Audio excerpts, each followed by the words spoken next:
Welcome back नाज़रीन। जी miss Fatima, हम कुछ डिसऑर्डर्स की बात कर रहे थे रेगुलर, और जो नज़र आते हैं उसको थोड़ा बताएं हमारे व्यूअर्स को। बिल्कुल, कुछ कॉमन डिसऑर्डर्स जो आजकल बहुत ज़्यादा प्रिवेलेंट है हमारी सोसाइटी के अंदर, उनके अंदर मूड डिसऑर्डर्स देखे गए हैं, जिसके अंदर मूड डिसऑर्डर्स के अंदर हमारे कुछ ऐसे डिप्रेसिव डिसऑर्डर्स आते हैं और कुछ बाइपोलर डिसऑर्डर्स आते हैं। अब इनके अंदर ये होता है कि अचानक से एक टाइम पे बहुत ज़्यादा एलिवेटेड मूड होता है कि अचानक से इंसान बहुत खुश होगा, हाइपर एक्टिव होगा, फ्लाइट ऑफ आइडियाज आ रहे होंगे, डिफरेंट चीज़ें ट्राई करने का दिल कर रहा होगा। और फिर ऑन दी अदर हैंड एक टाइम ऐसा आएगा कि वो बिल्कुल ही डिप्रेशन एंड होपलेसनेस एंड हो सकता है सेल्फ हार्म की तरफ जाए, सुसाइडल थॉट्स वगैरह की तरफ जा रहा हो, तो मूड की स्टेबिलिटी नहीं होगी कि एक टाइम पे मूड दोनों एक्सट्रीम की तरफ जा रहा होगा मूड। ये जो बाइपोलर आपने इस्तेमाल किया, ये वाला कैफियत का है, बिल्कुल इसी कैफियत को बोलते हैं, एक्सट्रीम की तरफ, अनएक्सपेक्टेड वन। एग्जैक्टली कि वो अचानक से एक टाइम पे इंसान बहुत हाइपर एक्टिव होगा, वो अग्रेशन भी शायद हो सकता है शो करना शुरू कर दे, बहुत खुश अचानक से रहना शुरू कर दे, और एक टाइम के ऊपर बिल्कुल ही डिप्रेशन एंड लो मूड की तरफ जाए। अगर हम डिप्रेसिव डिसऑर्डर्स की बात करते हैं तो उनके अंदर ऐसा होता है कि आप जो नॉर्मल लाइफ में एक्टिविटीज एंजॉय किया करते थे, उसमें प्लेजर फाइंड करते थे, अब उन चीज़ों से आप अपने आप को आहिस्ते आहिस्ते आइसोलेट करना शुरू हो जाओगे कि अब आपका दिल नहीं करेगा किसी भी चीज़ को करने का। अब आप आहिस्ते आहिस्ते अपने आप को एक तरह से हेल्पलेसनेस एंड होपलेसनेस वाली फीलिंग को कैफियत को बहुत ज़्यादा एक्सपीरियंस करना शुरू हो जाओगे। ठीक है।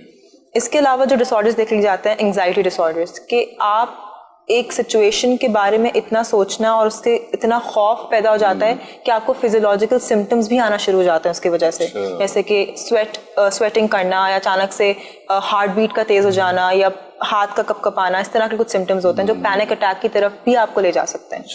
और इसमें अगर मैं बात करूँ एंग्जाइटी में, तो एंग्जाइटी को इस तरह पहचाना जाता है कि एक इंसान एक सिचुएशन को या एक चीज़ को इस हद तक अवॉइड कर रहा है कि वो उसकी फंक्शनिंग में इम्पेयरमेंट पैदा करना शुरू कर रहा है, कि वो बिल्कुल ही उसका इतना खौफ है कि उस तरफ वो जाने का सोच ही नहीं सकता, वो चीज़ उसको फिजियोलॉजिकल सिम्टम्स पैदा करना शुरू हो जाती है। अच्छा, ये हम सिचुएशन की बात कर रहे हैं ना, कभी कभी ये भी देखा है कि किसी बंदे का ना किसी इंडिविजुअल के खौफ से भी ऐसा होता है।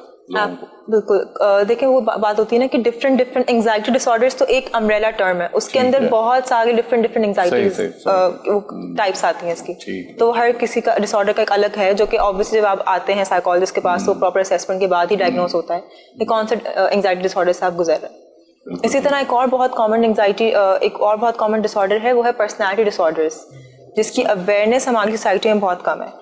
पर्सनैलिटी डिसऑर्डर्स को मैं बोलती हूँ ट्रीट करना एंड डायग्नोस करना बहुत मुश्किल होता है। क्यों? क्योंकि वो पर्सनैलिटी ट्रेट बन जाते हैं आपके, और वो इतने फिक्स्ड पर्सनैलिटी ट्रेट्स होते हैं कि इंसान को लगता है कि यार ये शायद इसकी पर्सनैलिटी ऐसी है तो है ही ऐसा, उसको वो लेकिन स्टिग्मेटाइज करना शुरू हो जाते हैं देन अगेन बिकॉज अवेयरनेस नहीं है। और पर्सनैलिटी डिसऑर्डर वाला खुद भी कहीं ना कहीं वो उसको लग रहा होता है कि मुझे कोई प्रॉब्लम नहीं है, तो उसी एक उसमें होता है कि हाँ ये मैं ऐसा ही हूँ और ये मेरे लिए ठीक है। ये तो सबसे बड़ा प्रॉब्लम है। एग्जैक्टली। तो इस डिसऑर्डर को डायग्नोस करना, इसकी ट्रीटमेंट कहते हैं कि इसकी लाइफ लॉन्ग मैनेजमेंट है, इसकी कोई ऐसा रिवर्सिबल नहीं है पर्सनैलिटी डिसऑर्डर्स। पर्सनैलिटी तक आ जाएगा। बिल्कुल। और वो चीजें देन अगेन शुरू हो गई होती है हमारे चाइल्डहुड से ही, उन चीजों का आप प्रोलॉन्ग करते रहेंगे, उसी वक्त हेल्प सीख नहीं करेंगे तो वो फिर आहिस्ता आहिस्ता डिसऑर्डर में कन्वर्ट हो जाता है। राइट डिसीजन और right treatment on the right time वाला बात है। एब्सोल्युटली। जैसे साहब आपके एनएलपी के अंदर तो ऐसा होता है कि आप मतलब वो तो रीप्रोग्राम कर सकते हैं चीजों को।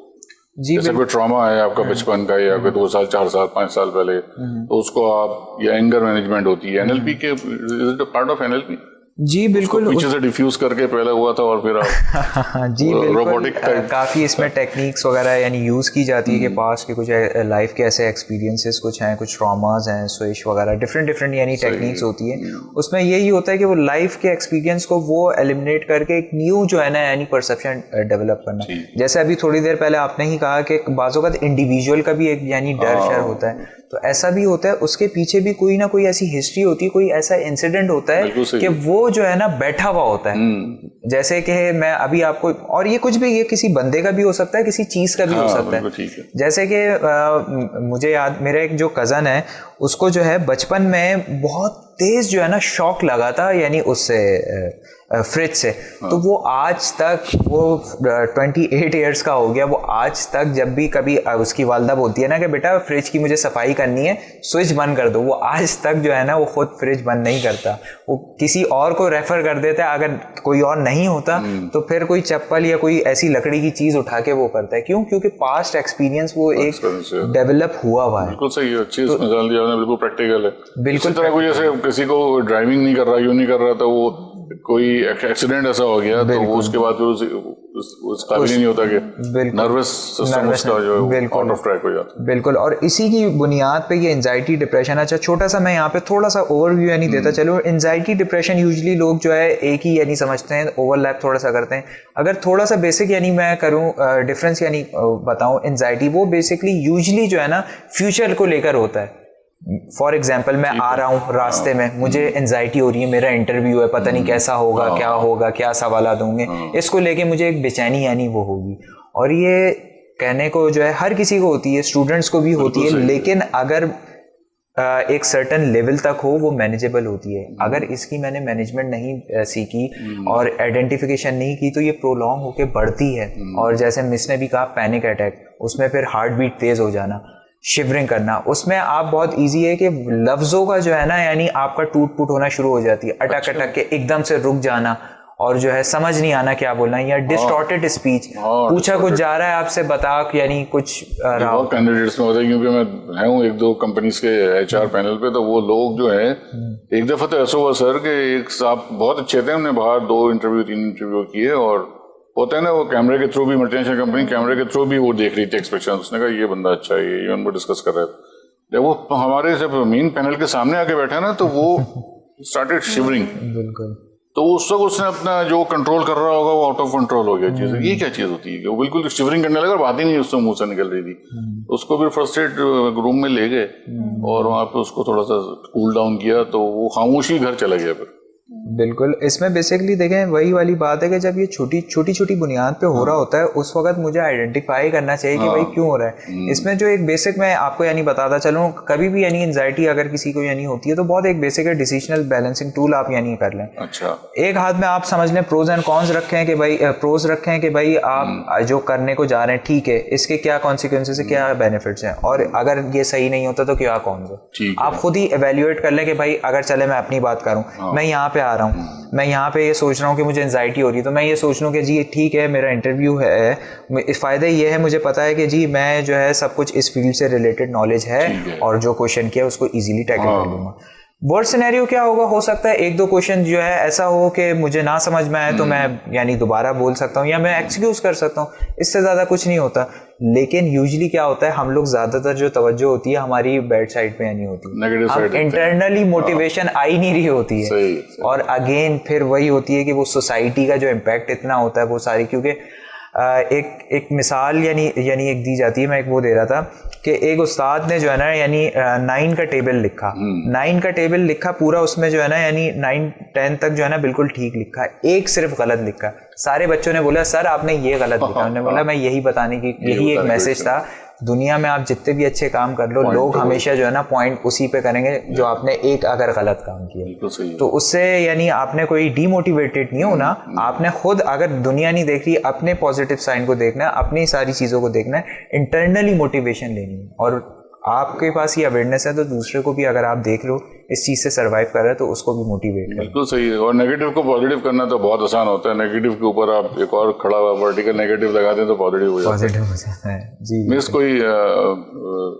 अपना कोई टिप दें कोई ऐसी?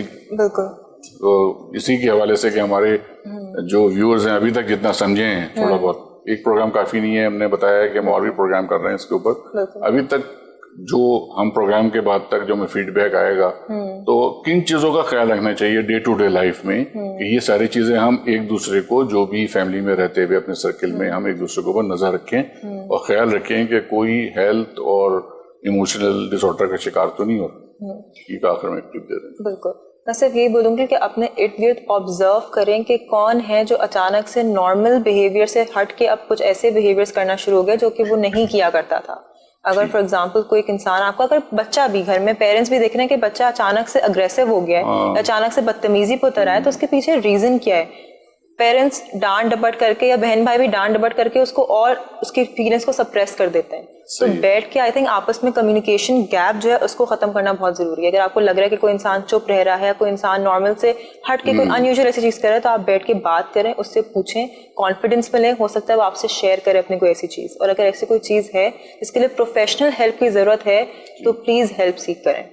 बिल्कुल सही है, ज़बरदस्त बात होगी। नाज़रीन, आपने देखा प्रोफेशनल कोचेज़ मौजूद हैं आपके मेंटल और इमोशनल डिसऑर्डर्स को देखने के लिए, समझने के लिए और उस ट्रॉमा से आपको निकालने के लिए उसमें बिल्कुल शर्माने की ज़रूरत नहीं है। आपको जाना चाहिए, दिखाना चाहिए, जिस तरह आप दूसरे दर्द और दुख और तकलीफ में दूसरे डॉक्टर के पास जाते हैं। देखते रहिए हमारा शो। अगले शो तक इंशाअल्लाह अपना ख्याल रखें।